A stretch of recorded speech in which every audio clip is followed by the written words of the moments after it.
আসসালামু আলাইকুম রহমতুল্লাহ।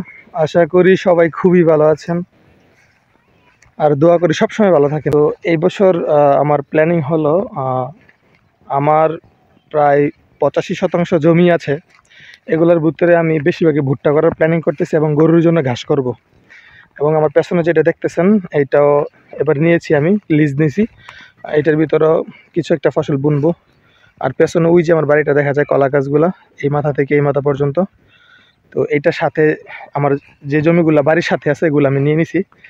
এগুলা ফসল বুনতে তুলতে খুব সুবিধাজনক। তো আজকে আমি যাচ্ছি বিকেলবেলা আমার দূরের একটা জমিতে।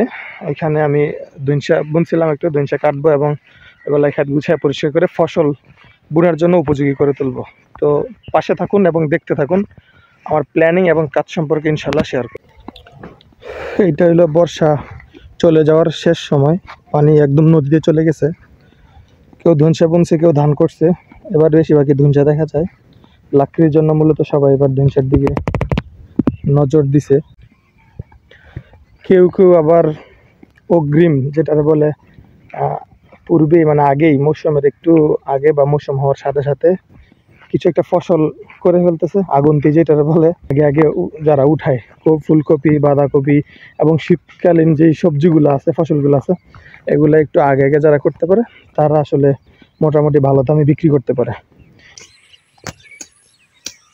বিকেলবেলা আমি চলে গেছিলাম আমার দনশাগাতে। আর একটু রোদ ছিল আর প্রচুর ধুলাবালি আর মাটি যেহেতু বাইরে বাইরে ফালাইতেছি, ধুলাবালি উঠতেছে, রোদও উঠছে, অবস্থা খারাপ।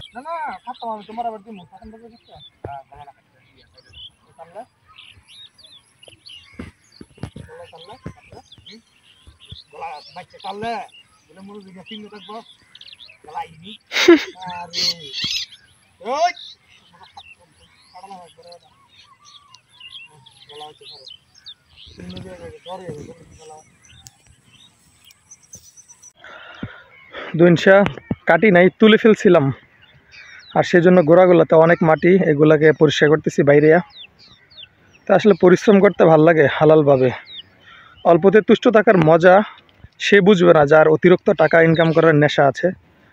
হালাল হারাম না বেছে শুধু টাকা ইনকাম করার যার চিন্তাধারা থাকে, সে আসলে হালালভাবে পরিশ্রম করে অল্পতে তুষ্ট থাকার যেই সুখ আর শান্তিটা, এটা সে কখনো বুঝবে না।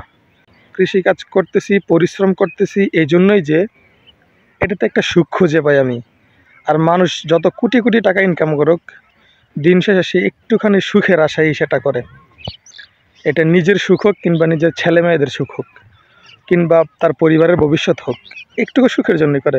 আমি বলছি না টাকার প্রয়োজন নেই, আমারও প্রচুর টাকার প্রয়োজন আছে, কিন্তু সেটা হালালভাবে যতটুকু হয় আলহামদুলিল্লাহ। এখন প্রায় সন্ধ্যা হয়ে যাচ্ছে, মানুষ ধীরে ধীরে বাড়িতে চলে যাচ্ছে কাজ শেষ করে। তো আমি আর একটু কাজ করব, আমার একটু কাজ বাকি আছে। আসলে এই সময়টাতে আসলে কাজের মৌসুমই, যে কাজের একটা ঘ্রাণ পাওয়া যায়, ফসলের যে একটা ঘ্রাণ পাওয়া যায় বুননের সময়, খুব ভাল লাগে এটা। আর এই ভিডিওগুলো আপলোড করার পেছনে আরেকটা কারণ আছে, আমি আমার গ্রামকে খুব ভালোবাসি এবং আমি গ্রামীণ পরিবেশটাকে খুবই ভালোবাসি। আমার ভালো লাগার ভিতরে প্রথম কাতারই আমার গ্রাম।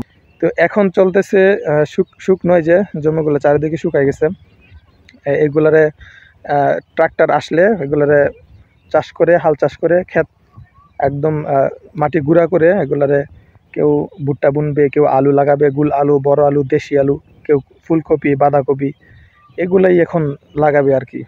তো দেখা যাক আমার জমিগুলোর কি অবস্থা, কি করা যায় সামনে। আমার জন্য দোয়া করবেন যেন ভালো কিছু করতে পারি আর সব সময় হালালের উপর থাকতে পারি, হালাল ইনকাম করে নিজের জীবনটাকে পরিচালনা করতে পারি। ভালো থাকুন, আসসালামু আলাইকুম।